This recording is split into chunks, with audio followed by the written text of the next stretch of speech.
Taking a look at this grid, and again trying to find, here's just a square, and trying to find the proportion of this, and it is mounted on a flat pedestal, so I'm just going to try to find the overall length and width just by viewing this and trying to get the right proportion.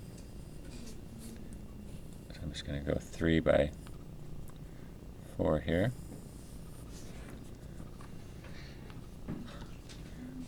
Setting up like that. And if the secondary one, I could keep it on the same plane or drop it down just to get the overall edge of this outstretched like there. So that gives me the flat plane.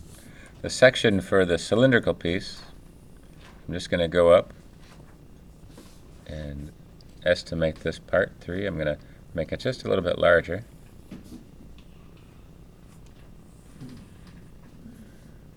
Come down here, and again this is just kind of setting this part up. I'm not really on the grid right now, but I'm just going to cross the diagonal, find these points on the top, the bottom, and either side, and this diagonal line, just trying to divide it into thirds, and once I find one of them I can project this right to there, and then once I connect those dots there, that gives me the cylinder that I'm looking for. Now if it's not to the right proportion, all I need to do is just extend it. I have a kind of a lip on this, so I'm just going to kind of offset it as they would and set it off to the side here, and that'll give me plenty of space. And once it's there, then I can go ahead and curve, connecting these spots right here.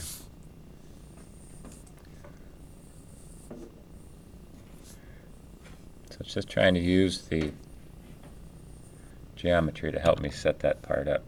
So that gives me that initial selection. And this has a little bit of a texture inside here, so I can build up with that. All of these lines coming out parallel. So just trying to keep that section, using some of the guidelines to help me keep that coming across. And here I can see if I need to make it longer or shorter here. That's going to give me that ellipse. And I could build up the same ellipse on this end as I've done in the beginning and see where that's coming across.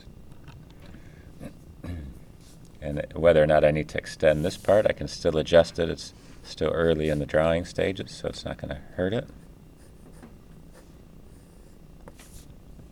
And there I have this entire section drawn out. Extend this a little bit.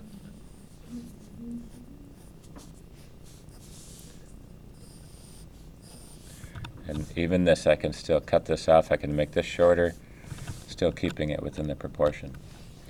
So take a look at this part, try to lay yours out, and then begin to shade it with the cylindrical section. You can see I'm going to put some type on this, so this is just nothing more than the cylinder, which you've seen before, placing it on there. The only part now is the type.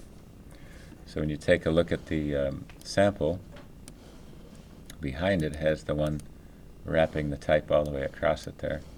So that's where you can see this part.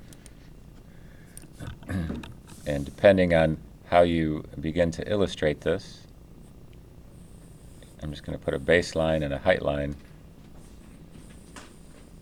for each of those sections, and then just figure out what I'm going to write on this and let that curve.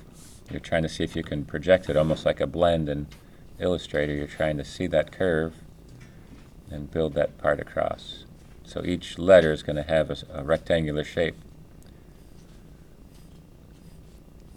and that'll give me the first selection. And depending on the line, just going to create that top line and the bottom, and now each letter. So for example, say I make this letter, and make this a letter T. So I'm going to start off with a letter T here.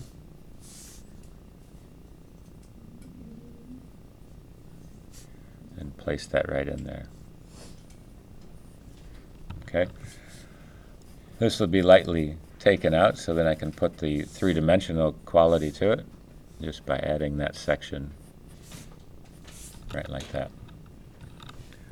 So see if you can get to the linear section of your drawing there, and we'll come back and cover the shading with you. See how you set that up.